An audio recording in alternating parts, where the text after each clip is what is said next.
Assalamualaikum, selamat bertemu kembali pada kuliah metode penelitian 2 tentang proses titik. Kali ini kita akan membahas proses titik self-exciting dengan komponen siklis, komponen tren, fungsi triggering, dan fungsi respon. Nah, di sini merupakan salah satu contoh model, yaitu model proses titik self-exciting yang nanti bisa digambarkan dengan fungsi intensitas bersyarat. Seperti sudah dijelaskan pada kuliah sebelumnya, proses titik bisa didefinisikan sebagai koleksi titik-titik random di suatu wilayah. Dan pada kasus gempa bumi, ya, aplikasinya pada bidang statistika seismologi, peristiwa gempa bumi dapat dipandang sebagai koleksi atau kumpulan kejadian-kejadian random di mana setiap titiknya itu berkaitan dengan waktu dan atau lokasi gempa bumi.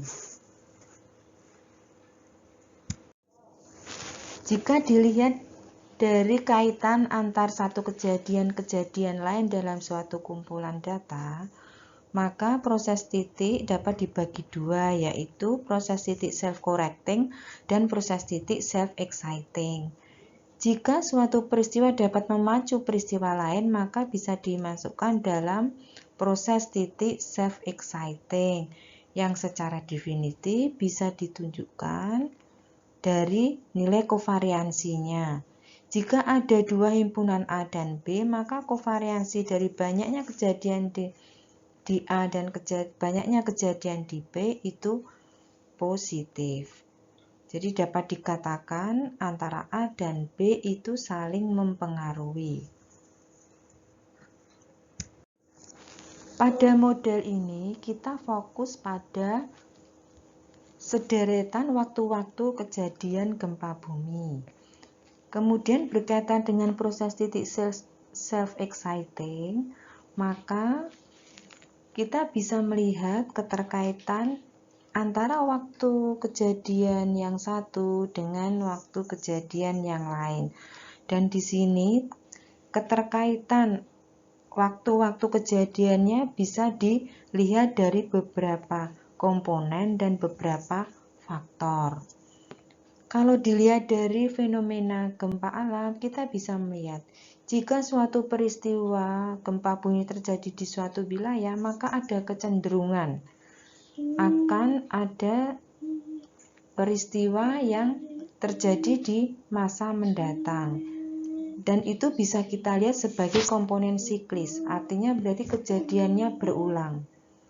Di lain pihak, kita bisa melihat keterkaitan antara satu kejadian dengan kejadian lain menurut trennya. Jadi kecenderungannya nanti itu akan seperti apa? Apakah nanti akan semakin naik atau besar frekuensinya atau semakin turun dan seterusnya. Kemudian dilihat dari faktor-faktor yang mempengaruhi bisa kita kategorikan menjadi dua, yaitu faktor internal dan faktor eksternal. Sesuai namanya, faktor internal ini berarti keterkaitannya itu dengan wilayah itu sendiri, sementara faktor eksternal itu disebabkan oleh hal-hal di luar data yang ada atau kondisi yang ada. Sebelumnya sudah diberikan salah satu contoh model proses titik self-exciting yang bisa dinyatakan dengan fungsi intensitas bersyarat lambda T dengan syarat HT yang kemarin sebagai model ETAS. Jadi biasanya model proses titik dinyatakan dengan fungsi intensitas bersyarat.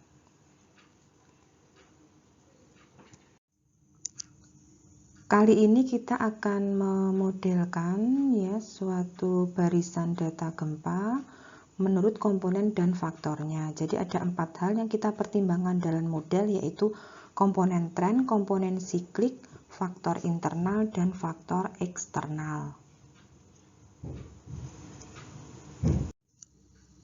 Ada beberapa fungsi yang bisa menggambarkan komponen siklik, komponen tren, fungsi triggering, dan fungsi respon. Tapi di sini kita coba mengasumsikan ya bahwa komponen sikliknya itu bisa dinyatakan dalam deret Fourier.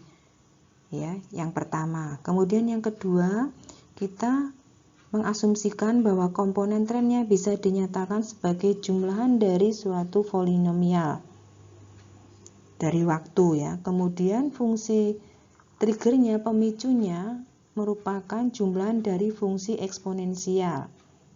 Yang sebelumnya juga bisa kita lihat ya keterkaitan antara selisih waktu antar kejadian main shock, gempa utama dan gempa susulan bisa dinyatakan sebagai fungsi eksponensial. Kemudian fungsi responnya, jadi fungsi eksternal ya kita asumsikan merupakan fungsi respon yang dinyatakan sebagai jumlahan dari fungsi eksponensial juga.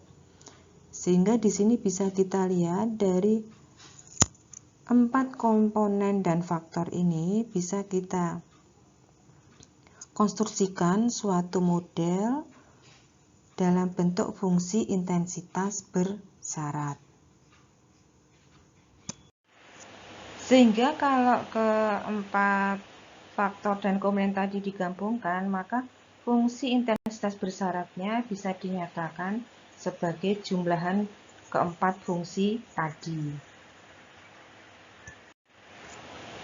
Untuk contoh aplikasinya, misalkan pada data gempa yang bisa kita peroleh pada website USGS, maka bisa kita analisis ya, kita bisa memperoleh datanya dengan mendownload, kemudian kita analisis bagaimana modelnya kalau untuk Indonesia atau mungkin diambil Sumatera dan Jawa. Di aplikasi ini karena kita tidak punya data berapa waktu siklus ya gempa besar di Jawa dan Sumatera, maka kita tidak memasukkan komponen siklis, jadi hanya ada 3 itu ya. Tapi kalau misalkan nanti Anda punya data kemudian diketahui waktu siklusnya itu misalkan 10 tahun, 50 tahun atau 100 tahun, maka bisa Anda masukkan komponen siklisnya. Kemudian setelah itu berarti kan Anda punya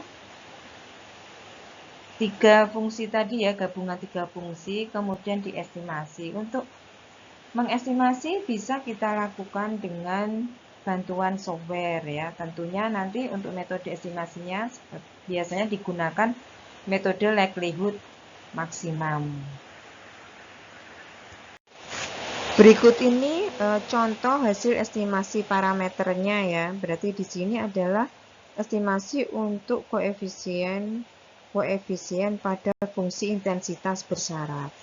Ya, di sini kita pilih menjadi 2 yaitu data di Jawa dan Sumatera, sehingga nanti dari estimasinya bisa kita lihat, bisa kita bandingkan bagaimana kaitannya dengan komponen dan faktor-faktor yang kita pertimbangkan tadi.